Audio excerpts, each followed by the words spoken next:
Thank you, Deputy Speaker. And once again, I find myself in the last place for this matter, vitally important matter of public importance. And that gives me the chance to listen to all the other speakers. It's been, we're taking the Melbourne International Comedy Festival into the chamber, it seems, this week. There's been a couple of very comedic performances. Member for Tarneet was one. I thought he's obviously been to a comedy show last night.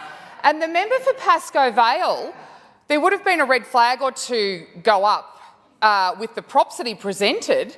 Some questions might need to be asked about his obsession with the member for Nepean, a whole scrapbook being presented.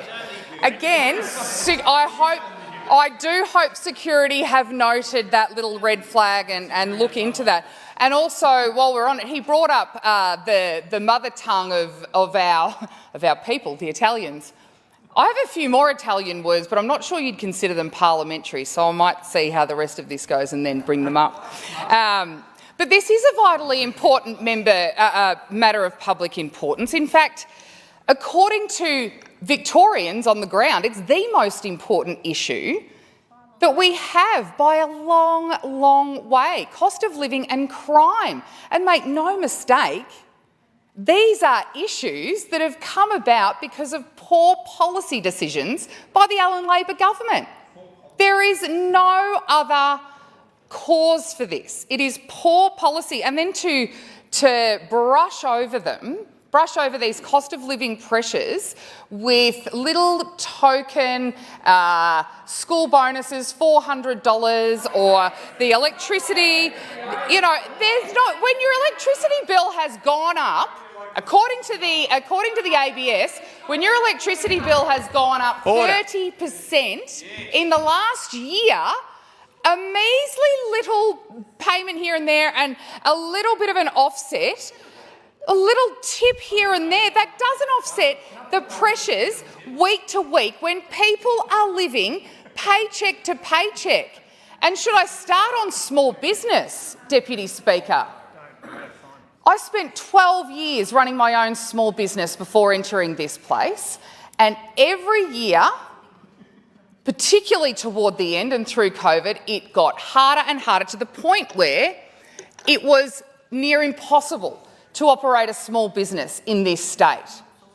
Near impossible, especially when you have 60 new or increased taxes, and you have all of the extra, depending on what industry you're in, it is just so hard. And small businesses, and I hear this on a weekly basis, small businesses feel like they are being pushed out of business in this state.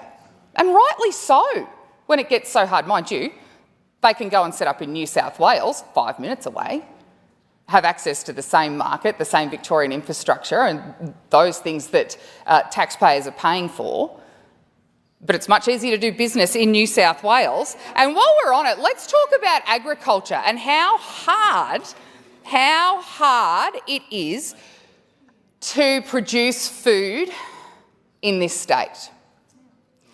In the electorate of Mildura, which is the food bowl of this country, and we had I know the member for Murray Plains thinks he is, but honestly, actually, while I'm on the member for Murray Plains, and while the member for Tarneet was performing his comedy show skit before, I noticed I was actually personally offensive. And I don't want to get all mother-like on the member for Murray Plains, but there's one person in here that can get away with that kind of...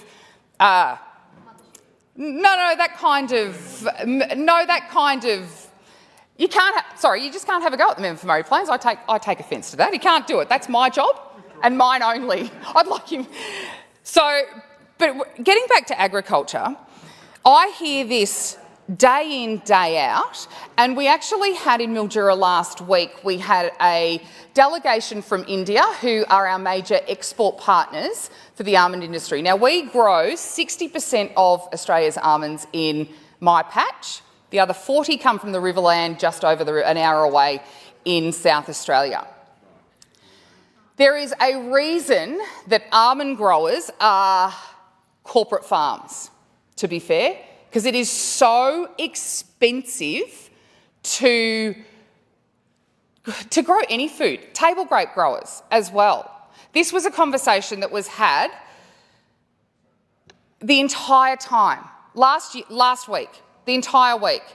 The cost of audits, the increasing costs of not only the workforce, the issues with the Labour Hire Authority, water, the illegal housing. The Labour Hire Authority has created its own emergency, and it will be very soon, with illegal housing construction.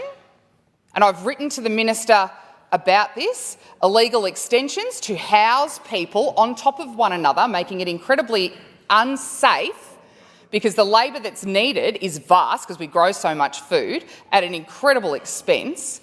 But the housing that they are kept in now is insanely unsafe, and it will